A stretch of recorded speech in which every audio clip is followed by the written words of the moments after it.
So how are you guys today? I see a lot of familiar faces. You guys doing okay? Yeah. Good. Good. Yay, band. Yes, they looked amazing yesterday. Thank you. But as a band mom, I know that that journey is long. So, well, because we had to get up at be here at 3 a.m. Monday, and we had just come off competition 20 hours on Saturday, and then we had that community thing on Sunday, so we're barely functioning. That's a lot of work. We're going to talk about how amazing our kids are. It's not, do you want to talk about it? I'll use my teacher voice, but I'm trying to be mindful of people studying in the back as well. So, our kids, it's not just about academics anymore. So as I'm building this presentation, I really wanted to build it from your perspective and not about me or anything I know. So I was really putting myself in the seat of a parent or a community member or a taxpayer. And I was like, what do they want to know? And I want to know, because I'm all about feedback, did I get it right? So what do you want to know today? What do you hope to take away from this?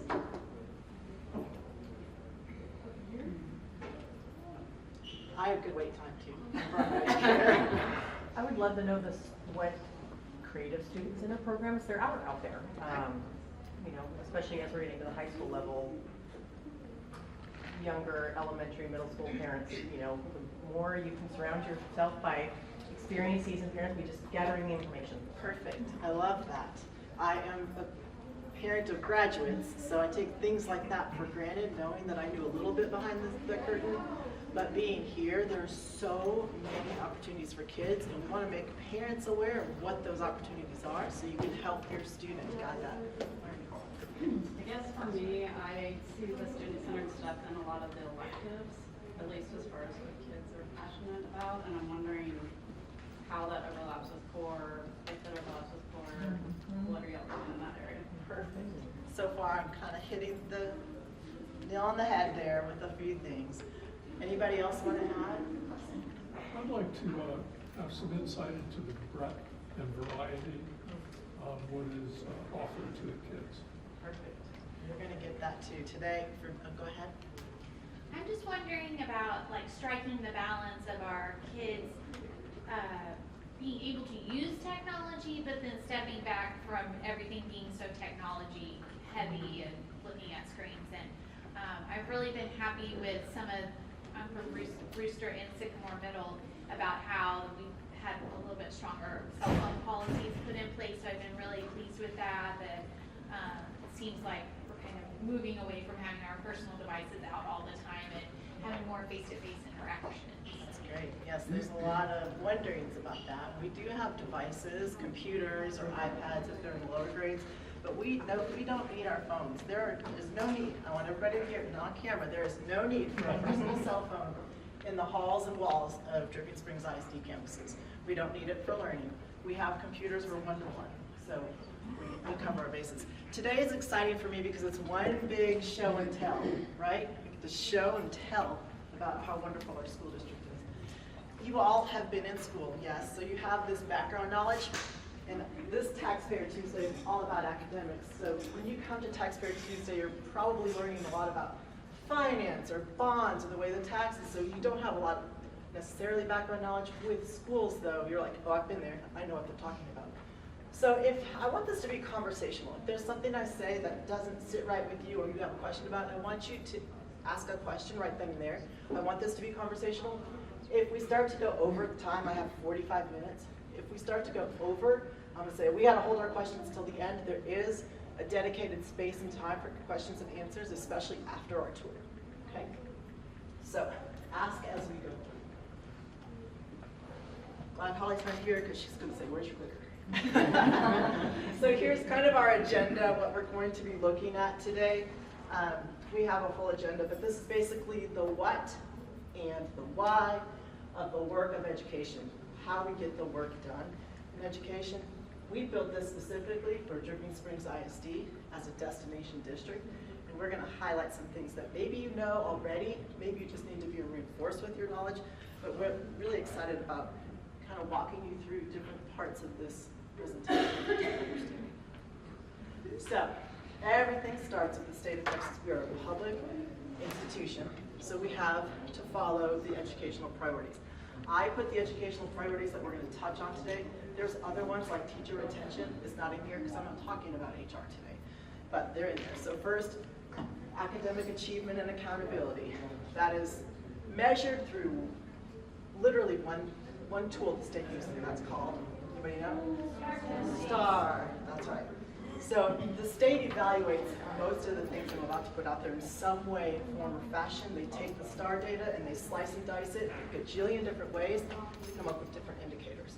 Soon, I think in the first week of December, we're going to get our TAPER report, which is our Texas Academic Performance Report. And so we dive through that. We already know the scores, but this slices and dices it based on the students that were here the last week of October, and that's our rating or our scores for our school district. That's coming soon. We present all that data to our board in January. They also look at college, career, military readiness, and sometimes that acronym just comes out as CCMR. And that's where CTE falls into. And that's what we're going to tour today is our career technical education program. And that's a fun opportunity to see hands-on learning and deep, rich, like understanding of what our kids are going to be doing when they leave our campus, our school system. This is huge. Social emotional well-being is that balance, right? You can't have academics without being safe in school and mental health. I have some great news about that. That's still a priority for our state, along with school safety. You know, a lot of it has changed with school safety as a priority.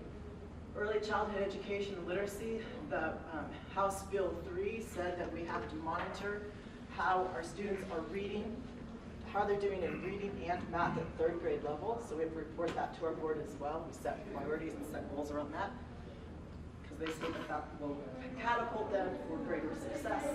Special programs, we have Nadine Hogan here. She kind of represents special services, which includes special education, 504, dyslexia, and MTSS, which is anytime a student's struggling a little bit in their general class, then we have a special intervention, if you will, for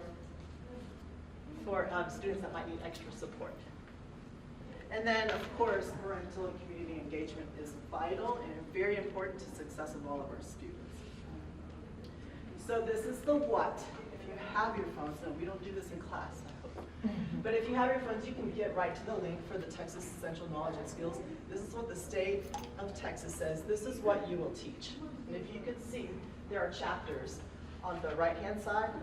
There are 4 core at the top: English, math, science, social studies. That's what we're kind of used to. But also included in that is everything else we're supposed to teach and prepare students for when they leave high school. What's interesting, and I don't know if you can see it because you're all way back there, but right here, chapter 120, it says other TEKS. Does anybody have an idea what that might be? Those are character trait TEKS. Those are fairly new. You can see how it's not really in order. It goes 117, 120, 126. They're constantly evolving these based on needs of students. Chapter 120 came out of COVID. 2020. It's character traits like trust, responsibility, grit, accountability, those types of things. We have to teach them. We don't teach them in a vacuum. We don't teach a special class for it. It's ingrained in everything we do. It's the way we teach English. We're doing small group learning. We're not just, I don't know, when I was in school, we read the book, did the questions in the back, we did it by ourselves, we turned it in. What those character traits are is getting kids ready for 21st century skills that they need to be successful in their future. You also see health on there, fine arts, PE, lots of different things the state says, here's what you're going to teach. What makes us unique, just like we allow our teachers, we give them this framework. Here's what you're going to teach. The how is up to our class of teachers. Just like the how is up to our district, led by our board and our superintendent. They say, this is what it looks like here. So we don't have to follow a prescribed thing. We can make it customizable for us so long as we're following those rules. Does that make sense? So I'm going to share this video with you that every time. So I told you my kids are graduating. So now I get 8,714 kids, I think, about that I have of my own now, and they're all your kids. So it doesn't matter if I'm at a robotics competition like this past weekend. Whenever I see kids cheering, and especially kids cheering other kids, my eyes start tearing up, like, that's what it's all about. I went to band, even it wasn't even our team yet. We were the second band. I was like, oh gosh, this is great. This video makes me tear up every time, because this is the why, and this really is what makes us special. So I'm gonna play it for you. If you need, I just got rid of the tissue box, but Karen, she has some extra tissues. I don't know why. It makes me emotional every time.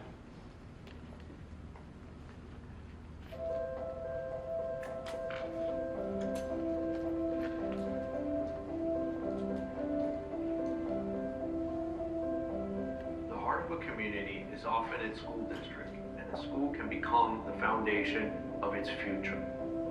In the late 1800s, long before Dripping Springs experienced explosive growth, a group of visionaries prioritized building an academically strong school for their small rural community, and the vision continues today. Nestled in the Texas Hill Country, just outside of Austin, Dripping Springs is the type of place where families come to put down roots. It's also where students receive an excellent education. In DSISD, our mission is to provide a personal and exceptional education for every student. From a child's first day of kindergarten until they walk across the stage at graduation, our goal is to inspire and equip them to be lifelong learners and positive contributors to the world. Today, DSISD serves more than 8,500 students across multiple elementary schools, 2 middle schools, and 1 high school. Ranked among the top school districts in the state, DSISD sets the standard for public education in Texas. In addition to an A rating by the Texas Education Agency, the district was ranked as the 22nd best school district in Texas in 2024 and achieved a top 10 ranking for the best teachers in the state. Beyond academics, our students have opportunities in fine arts, athletics, and other programs to nurture their individual talents and passions. We also offer numerous career and technical education pathways that provide students valuable skills and certifications so they are more marketable and can earn higher wages after graduation. Developing leadership skills in our kids has been a long-standing priority at Dripping Springs ISD. All of our campuses participate in the Leader in Me program, which means that even our youngest students are learning and developing leadership and life skills throughout their entire time with us. The Dripping Springs community is unlike any other, and the connection the community has to the schools plays a vital role in our success. Building on this rich history of excellent academics, student-centered programming, and future-forward thinking, we are proud to serve the students of this community for generations to come.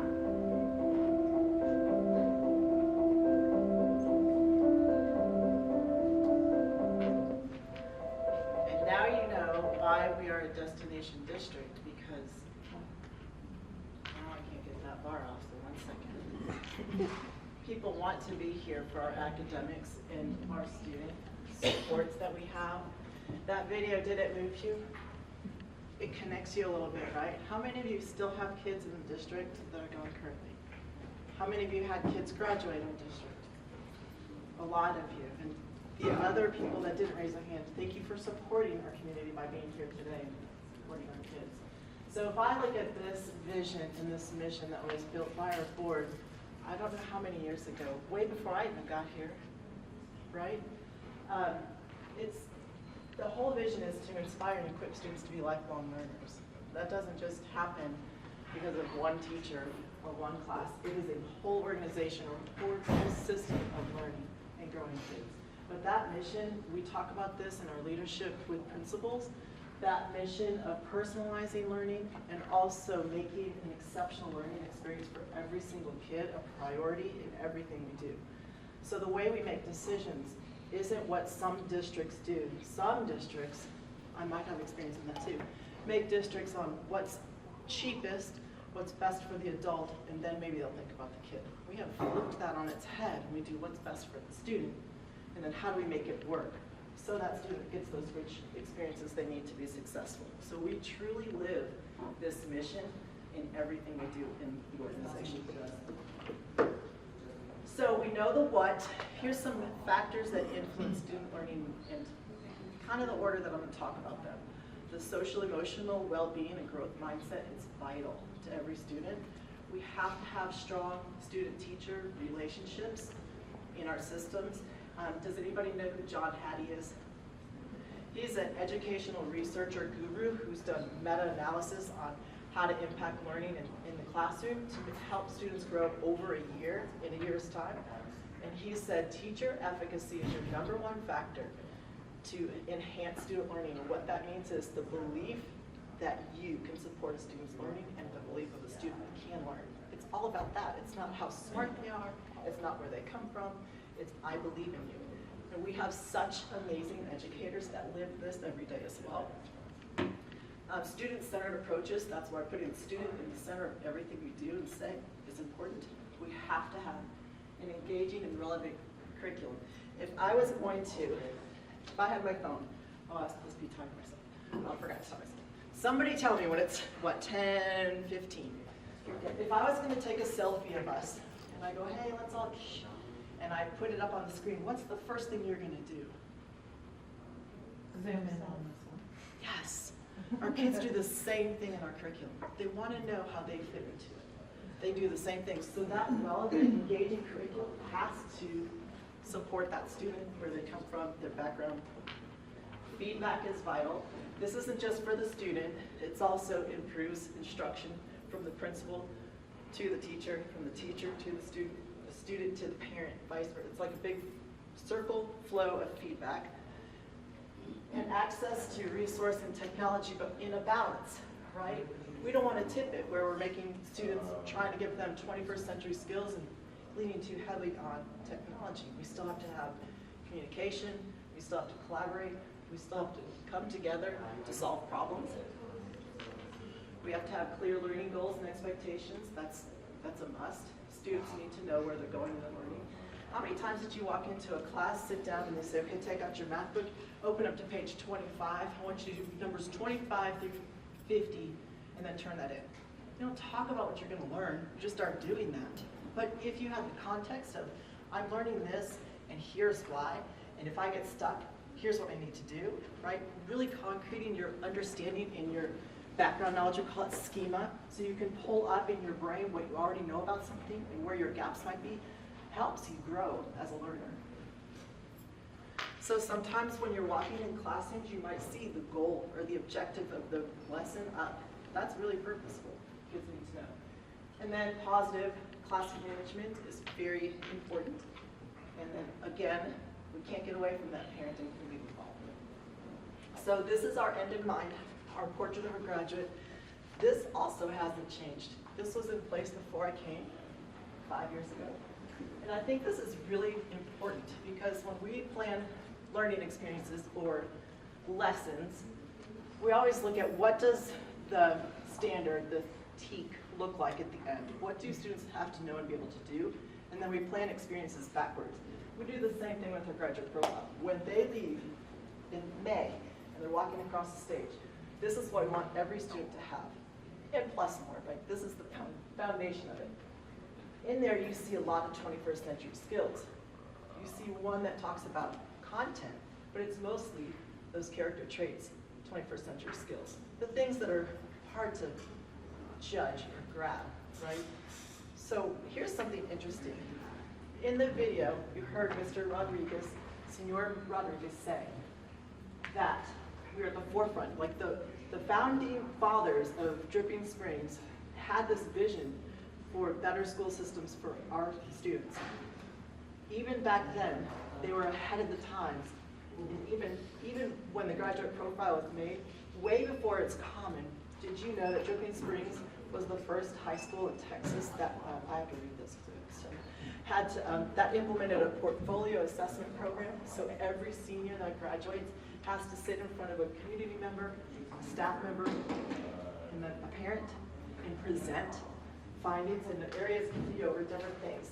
So it has to include personal and interpersonal standards. It has to have thinking and problem solving, communication skills, employment literacy, technology literacy, and making connections. So some of us have been on those panels, right, where the students are presenting. Do you want to tell us what that's like? What do you learn from that graduate? as they're presenting? They're ready to go. I mean, they can answer the questions, and they try to bring in a person that's gonna be sharing the same industry as what that student's interested in. But they've got their resume, they're dressing sharp, they've got the communication skills. They're a nervous wreck when they come in, but when they leave, I mean, it was better for them and it was better for us. But at the end, when you listen to those 15-minute presentations, if this is the product we're putting in the world, we're doing a good job. Yeah. When I sit in those, again, my eyes tear up because I'm so proud. Like, that is amazing. Because we see them when they come in for kindergarten. There's so much. We got so much work to do. But by the time they're sitting at that table across from us and they're telling us what they've learned and what they're going to be doing, I am blown away. Did any of you have that experience as a high school student to sit in front of a panel and work on your skills? So we're living our graduate profile. Now, I know what you're thinking. Some of you might be saying, my student, oh no, they'd crumble, they can't. You don't have to. You can take your final exams, or you can do the senior portfolio, which is phenomenal. If you have the opportunity and can take part in that, I highly encourage you to do that. It's so that you can learn what the opportunities are for students. It's very important. I have a question. Yes. Is this portrait, is this something that we just keep, like the staff just keeps as kind of a guideline, or is this actually given to the seniors or at some point in their high school career of like, hey, this is what we're looking at, or this is our goals, or is this like right here, is this really focused on much, or is this just in the background? This is a summary of skill sets. Yes, it's both. In the summary of skill sets, I would love for it to be part of what we would go after as goal attainment. We have a lot of classes that are geared towards setting goals when they first walk in. But I think when we're looking at building that plan for students, we have this readily available with parents in mind to go over and say, I do think we could probably do a better job of making sure it's in the forefront of everything we do and talk about. I do think that's a great idea. How does that look? Because we do our 4-year plans in 8th grade. Let's have that out so that we can help guide parents a little bit better. Have you ever seen this before? No, we've not. So that's why when I see this summarized, I What a great think of like the opportunity. senior showcase, and I'm like, oh, this would have been great for me as a observer to really look going, am I seeing the lifelong learning? Am I seeing the communication? And so it just helps me to be able to analyze and get feedback a little bit differently. Perfect. It's on our website for sure. It lives there. But you have given me some really good Sorry, ideas. because every community member's going to the website. We can make it available. We'll start. Communications is staring down me right now. We're going to make that, this is going to be the forefront. And I also think it's beautifully coupled with our vision and mission. They go together and they live perfect. Can I say something to that? So I think a good opportunity where we could implement this is, you know how when incoming freshmen, we have that mentor, the Yes. bridge program? That would be a good opportunity for the juniors and seniors who have lived out the portrait to say, hey, just so you know, this is coming and these are the things you need to look at. That would fit beautifully in for the high school. Do you see why community and parent partnerships are so important? Because we live this every day, and you're giving, they might already do this at the high school, I don't know, but you're giving me really good ideas, so I appreciate that. Great idea. So keep them coming. I hope somebody's taking notes, or I guess I'll just watch the video. Thank you. Anything else on this? Great ideas. I mean, I will say I've been on the panels too, and the kids are impressive. I feel like we as community members could be doing more. Like, there were some kids that had some maybe inklings of things they were interested in, but it really wasn't fleshed out. And I'm thinking, but there are people in our community that do that. Why isn't this kid paired up with so-and-so business? And I know there are a lot of kids, but I just, and I even heard some parents or some volunteers say, oh yeah, years ago the district did that, but now, there's so many seniors, it's more difficult. And so I know skill's a challenge, but I just wonder what else we could be doing, because it seems like it's a start, but it could be more. Absolutely, and I want to introduce you to Julia Fishback. She's in the back. She is our coordinator of CTE, so Career Technical Education, and CCMAR, but she's also the outreach person to help bridge that gap. She's new to us, and so we are tapping into her expertise in a lot of different ways. And so if there is a community member and a student that's in need, we can make that connection a little bit more easily now that we have somebody dedicated to always watching out what kids are doing and helping them find the path and support they need. So thank you. we're happy Julie's here. Do you know approximately how many seniors you have this year? I'm gonna, it's not exact, 600. Six something. Over Six, that sounds like a really good number, Do 662. they commit to this senior project early on? Yes, it's As a opposed long. to taking the exam? Do you have any idea of what percentage really choose of this I don't have project as anybody opposed in to the the exam? I can get that. Last year it was 60-40. Yeah, it was pretty high, it was higher last year because the previous year, they had started that option of the, Yes. of the take the exam and not, and It used like, to be they're like, required. oh, the exam, and then they didn't really understand, because I think there was a COVID year kind of screwed things up, and so it's like 60-40 like 2 years ago, and then I think last year was closer to maybe like 80-20. It was pretty high. When we're touring, I'll grab a high school person and see if, or a counselor and see if we Surprising, get that because number. it did used to be required. Yes. And I figured that's why it was no longer required, because nobody was choosing to do it. Yes, you are correct. But It when used you to be ask the required. question early on, are you asking to start your senior year, or are you wanting to know like coming in June, earlier than that? No, start a senior year, if it's a required senior project, and some high schools it still is. It's pretty complicated. Some of our students start even earlier. They start when before they even come into the high school, they're already starting their high school classes because they know what their track is. They've figured it out really early. Okay, so framework for student success. Have y'all ever seen Maslow's hierarchy of needs? The basic needs need to be met. Like if you don't have food or shelter or a stable place, the bottom rung of the triangle on the left, you're not open to learning. You can't even start, right? We have to have Maslow up until social belonging, right, for schools to be able to impact kids.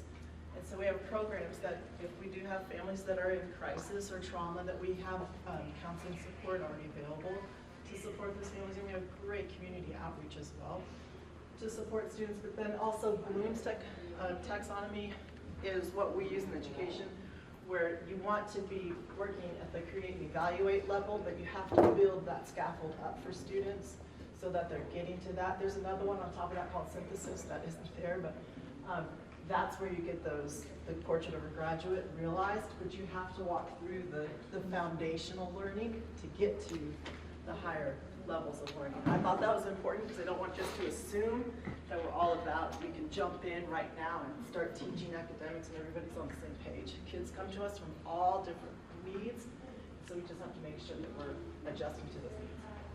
Character skills and traits. This researcher said, he's actually an economist, that said if you can master those character skills, it can propel you to higher peaks. And then character skills can predict and produce success in life. So all of my principals are reading The Hidden Potential, and directors are as well. It's an amazing book that reminds us that it's not about IQ, it's about EQ, and helping students realize that they have resiliency, grit, all the things needed to grow, because that's what we really want to focus on in academia, is the growth of a student, not just in the achievement level. So we do use Leader in Me. You heard that in the video. Y'all know what Leader in Me is? Yes. Foundational framework, right? It really focuses on leadership, academics, and culture. But I really want to stress that this is where our character traits start. Remember when I was talking about the character trait TEACs? What year did I say TEA did that? 2020? 2020. Do you know how long we've been doing this in our district? Been here a long time. So we About 11 years. So when I say our district's always forward thinking, we've been doing this way before it was cool.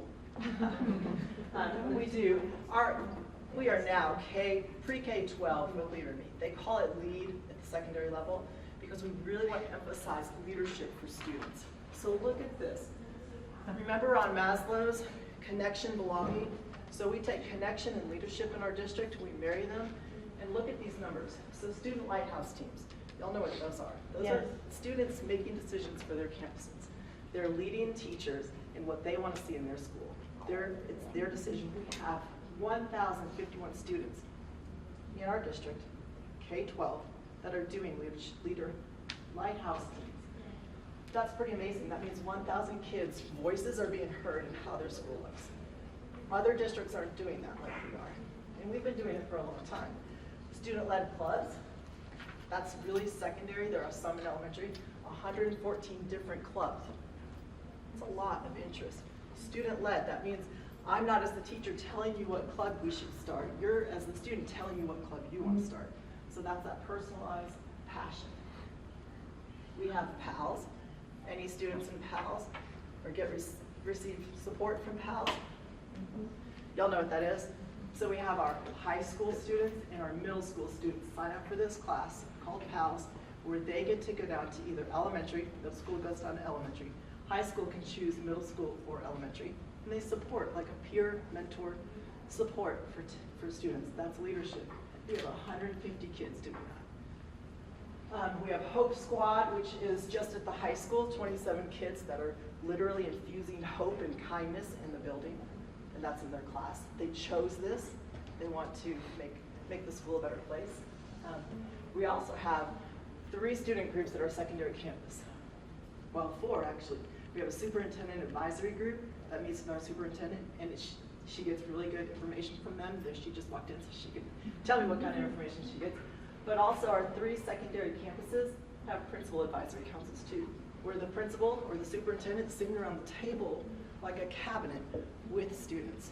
So student-led, student-focused, and student ideas are driven from that. That's a core of our work. And then look at those numbers for fine arts. That's just secondary athletics. That tells me a lot of our kids are connected in leadership roles throughout our district, K-12. That's very impressive. When we say student-centered, it doesn't get any more student-centered than having the students tell us what they want or what they need. Can you tell us what's included in the fine arts? Band, All of it. drama, If it's in a theater? course, yep. Cheer. Is dance and cheer Cheers included in that or in- athletics? Well, high school cheers in athletics. And then it's fine arts in middle school. But it's all fine arts. Visual, performing, dance, all of it. That's really impressive. Choir. Choir. And we didn't double up, so this is raw numbers, just in fine arts, just in athletics. So our kids are gifted and have genius in a lot of different ways, and we provide opportunities for them to fill into that giftedness, grow into that giftedness, and share with others. We also have special programs represented as well, and I'm going to let my friend Nadine talk about this slide. So some people may not be aware that in special education, we serve students that are from birth to age 22. If we have students that have visual impairments or are deaf and hard of hearing at the age of birth to 3, we have teachers that go to the home and into the community to serve those students. And then when they turn 3, they're eligible to participate on campus in our early childhood program. And then we serve them all the way up to age 22 in our 18+ program. Our services range from anywhere from a mild speech disability all the way to our most significant complex access needs students who may not be able to talk or walk or do things for themselves. And so we have teams of teachers and paraprofessionals and related service providers like speech therapists and OT, occupational therapists, physical therapists that support all of the students that need those services. So quite a lot happens under our umbrella. So if we flip to the next, that this is since I've been here since the spring of 2021, and these are some numbers to share how much our special education population has grown in the past 5 years. So you can see on the left-hand side, we started at 827 students receiving special services, and we are currently at 1,418 students that we're serving. So that, last time I checked, is a 46.2% growth compared to the district growth, which was about 16.7%. So we're outgrowing our population, so there's quite a need for support. So if you know anybody that's passionate about special education, we have lots of positions that still need support. We're happy to, have them come aboard and train them up with the very best that we have. So lots of action happening now. Okay, thank you. And also one of our programs is our immersion bilingual program in ESL, English as a second language. And so some people are shocked at the numbers of students that come to us not speaking English as their home language. And so this kind of shows the top number, the yellow and the gold, is our emergent bilingual numbers. That means they still need a lot of linguistic supports in the classroom, which is okay because linguistic supports in the classroom are good for all kids. So if you have a literacy-rich classroom with words identified on the walls for elementary, you're actually helping your English learners, but you're also helping your learners that already are fluent in English. And then English as a second language, they have matriculated out of needing extra support, but they're still labeled as English was not their first language, but they've learned it. That number keeps continuing to grow as well. So sometimes we get students that don't speak any English at all, and it might not just be Spanish. I know that's where you're probably going to. We have students that are speaking French and Russian, very few, but it's an impact. And so we have a core group of teachers that have a special certification. Any English teacher has to have it, but it's where they can offer the supports and the scaffolds needed to support that student linguistically. Can I ask you a question about that? Yes. So with elementary, those students typically are assisted over at DSE, but in middle school, let's see, in high school, they can be assisted here, but what about middle school? It's a dual language program is what she's talking about. Those are students that are native Spanish speakers learning English, and that goes through our 5th grade course. And then for middle school, we have an ESL certified English teacher, kind of breaks off a little bit, where it's not a sustained program, but we still have the structure in place in the classroom. And then by the time they get to high school, they can take Spanish for native speakers for that high school credit. But is that only supported at one of the middle schools? No, at both. At both, Yes, okay. yes, Okay. yes. Great question. Okay. When Jennifer's like, you only have 45 minutes, I'm like, I'll be fine. Now I'm like, oh, I gotta rush. Other ways, I didn't realize how much I talked, actually. Other ways that we support different learning, we have a gifted and talented program where we test for students that maybe think differently. They are served differently at every level, and we have, I don't know the number or percentage off the top of our head, but every year we grow this number. We actually do some diagnostic screeners in certain grade levels to see if there's any students we're missing. We have acceleration. This is a standout for our district as well.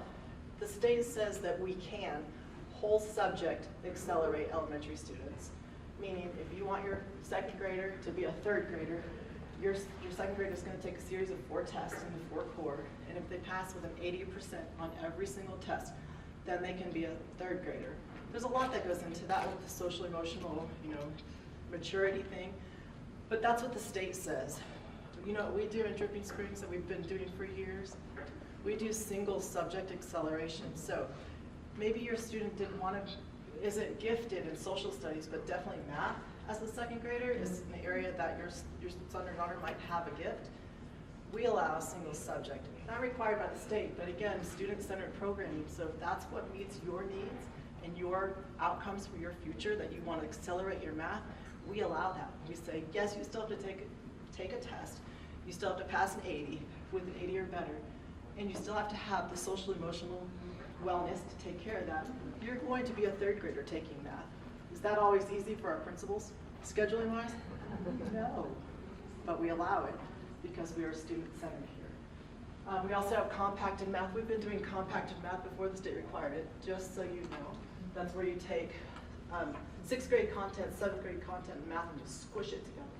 We've been doing that for a long time. It's just now been demanded, for lack of a better word, by the state. Do you know that we afford our students that are in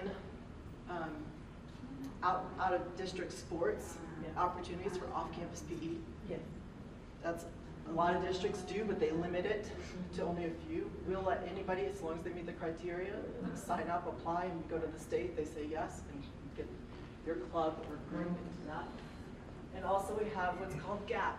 If you're a student who maybe you're done with the brick and mortar high school and you just want to accelerate your graduation, we allow our students to do that through a graduation acceleration program called GAP. So you can work at your own pace starting at 11th grade and be done. Pretty amazing what we offer, and that we have been doing it for years. The state's catching up now, so now we have to keep innovating and getting better and better. So we're finally getting to academics, and it's almost time for me to be done. Yes, ma'am. Okay, sorry. No, you're fine. I know that it's a complicated problem with our acceleration, but I was wondering if any thought had been given to changing from block scheduling, especially in the middle school, and just given how an hour and a half and you need to go through 2 lesson cycles is just really difficult. And I feel like my son, he has all of his core classes in one day. And so it's just, I mean, I guess you would have them all in one day if you were doing 7 subjects, but I was just thinking, like, children have a really hard time focusing for an hour and a half, so, and I think we had talked about, that it's expensive for teachers, for the district to have our teachers on a block schedule as well, and so I was wondering if we were seeing any of that change, or We're having would we, or- discussions about that. When we were diving into the finances and we really looked at block versus traditional, that's not where the savings is. The savings is having teachers pick up more sections of teaching. Right. What we really need to focus on is what's best for students and their learning. And so that's what's gonna drive it, not just not finances. Because the teachers will still be teaching 6 out of 8 courses, or 5 out of 7, however we structure it. We have been looking at it, the middle school, I don't think we'd ever unblock high school for the high school. Right, kids right, listening right now. Yeah. I don't think we'd ever unblock high school. There's other challenges. When our 2 amazing middle school principals and I were talking, they were all on board. Yeah, let's talk about this, let's get the community, blah, blah, blah. And then guess what they did? They went to their principal advisory groups, their students, and they had these conversations. What would happen if the students were like, whatever you do, don't take that away? I know that's one Because then you perspective. lose kind of like an elective, right? Because then you have You 7 could. versus 8, or. You could. We're still looking at that. We're weighing out what I our was just kids really thinking, want. attention is real struggle. I hear you. Yeah. I definitely do. And it's still, there is no decisions made. Nothing's Yeah. changing yet, but we are looking at that. What is best for kids and their learning? And we can argue the fight on either side of the fence. Some kids need the time and to dig in deep, and some kids need the, let's go next gossip. So I don't know. I can't answer that. If we can just have like 2 different groups, this group, the block of kids, and this group of traditional. Could there be a happy medium? Could we look at block Hybrid. differently? Yeah. Like you're concerned about the time frame. So what if the time frame was broken up a little bit differently? And I know it is, middle school and high school, they do get breaks away from that, and then they go back into it. Some teachers don't. So maybe it's more a question of How we how do you teach structure it? What the is the instructional concept block. look like? Right. Maybe not take block away and worry about the 7, whatever, 7 classes. Maybe it's the. I think that conversation is started. I don't think we've gotten to an answer. Excuse me. And I'm gonna move on. And so now, remember I said in the beginning, we're gonna ask questions as we go. And now I'm like, don't ask any more questions. There's gonna be a time at the end that we can ask questions. Okay, so this is how we're rated with, we talked about STAR and how it looks at our accountability and our, how our kids perform on those standards. And so this is kind of difficult to see, but at the very top is social studies for 8th grade, and then science for 5th and 8th grade. Our score is the red one at the top, and then you see the region is on the left and the state's on the right on every single one of those. In the top band across, that's reading, and then we go math all the way across, 3rd, 4th, 5th, 6th, 7th, 8th, and then all of our high school scores are 5 EOCs are at the bottom. Now, this is last year's data. I mean, this is what we're gonna get the taper on soon. And what I'm saying is, they might not line up perfectly, it might be a point off or a point there. I count all kids. Taper will count only the kids from snapshots. So if you take a screenshot and then you look at taper and you're like, wait, she lied, it's because I count all kids and the state doesn't. Okay, so then we're gonna go through this. So we have, we talked about the state looking at CCMR, college career military readiness, and what they look for essentially are 4 areas. How are our students performing on college entrance exams? And you know these well, SAT, ACT. How are they doing in their advanced placement courses, either taking UT on-ramps, ACC, or AP exams, advanced placement coursework? And then how are they ready for their career? And then what special education students are graduating with advanced diploma plans or workforce readiness? So from all of those factors, we get a score for CCMR. Let's see how we did with our college entrance exams. So on the left, SAT results from the spring of 24. Our mean was 1114. The national average was 1024. The state average was 978. Pretty good, right? Destination district, great kids. ACT, that's for students that are on that track, right? It's not for all students, but ACT, the composite for our district was 23.9. The national average was 20.6. And then the Texas average was 19.8. Our kids are high-performing kids. Here's how we did overall. I have to have a disclaimer on this. So the graduation rate is from last year's taper. I'm getting my taper in a couple of weeks and I'll be able to update that. Right now, if I look and I ask the high school, there's like 100%. There's always something. But that's last year, and then the ASVAB scores, they just took 2 weeks ago, so we don't have the minimum score. We don't have how we did overall. But everything else in the middle is this year, so 24 year. Our kids, out of, for AP, we had 773 kids enrolled in the AP Advanced Placement course. Of those, they took over 1,400 tests, and 74% of them made a 3 or higher. Do you know what that means? Yeah. That means they're getting college credit, which means what? That's one less course you have to pay for as a parent. And my team likes to make fun of me because this is where I say, cha-ching. This is the good stuff. Austin Community College, we have currently 369 students enrolled. They attempted 2,447 hours, transferable to college. And then on-ramps is UT curriculum, so they combine with a teacher. They teach some high school, and the kids get to decide if they want to keep the college credit or the high school credit. We have 254 students enrolled in on-ramps, 1,300 hours attempted. And then for the ASVAB, our minimum standard score in Dripping Springs, just for enlistment, sorry, not Dripping Springs, for enlistment is 30, and Dripping Springs, our minimum score was 56. Is that optional to take? Yes, we offer it twice a year. It's pretty impressive.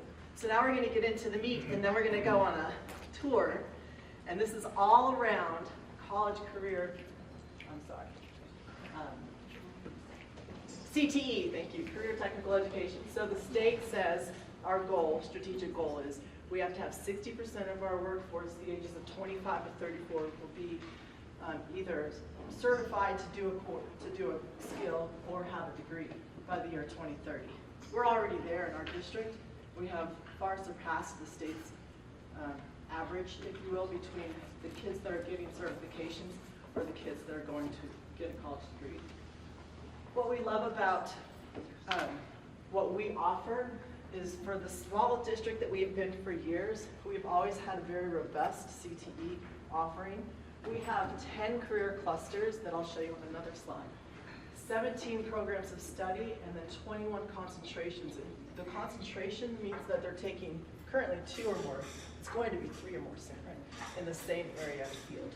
So pretty impressive that your kids can come out of high school with some of these skills. So here are the offerings that we have, the clusters that we offer here in Dripping Springs. And then I'm going to impress you even further. I'm just going to go here.